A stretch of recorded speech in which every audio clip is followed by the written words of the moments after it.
If the foo ship took China to the world, the Nao Victoria quite literally went around it.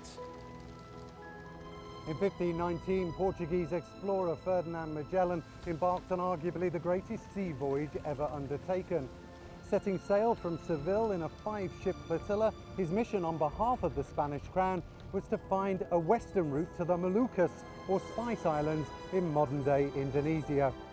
What lay ahead was a grueling 3-year journey marked by mutiny, murder, and ultimately his death.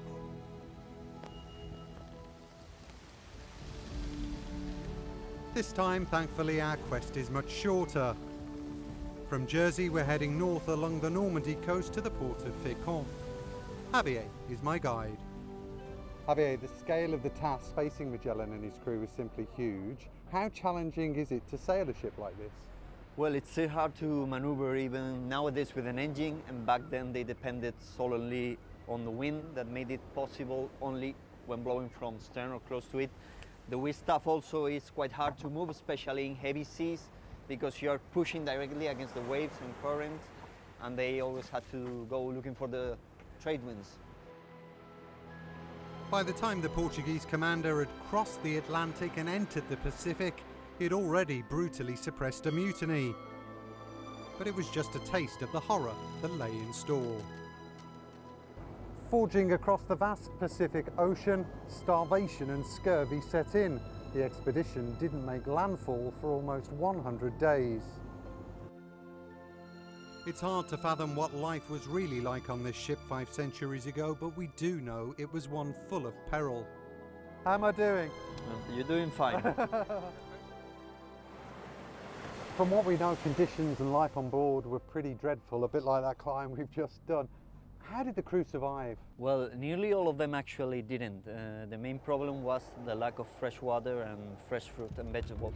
They underestimated the size of the Pacific Ocean, so they were not sufficiently equipped for the crossing. Also, some of them were trapped, captured or killed by natives or the Portuguese. Eventually, the expedition reached the Philippines. But after claiming the new land for Spain, Magellan was killed in a battle with local tribes. The survivors, led by Basque Juan Sebastian Elcano, carried on. They would sail the Nao Victoria alone across the Indian Ocean and around Africa's Cape of Good Hope back to Spain, having filled up on spices along the way.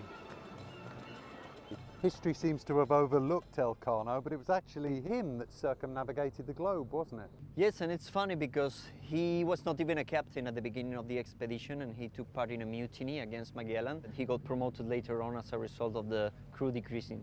And how did the quest, and this ship specifically, change the world? They discovered the Pacific Ocean for the Western world. They brought new spices and goods and foods unknown. They established very important trading routes, and we first became aware of the actual size of the Earth.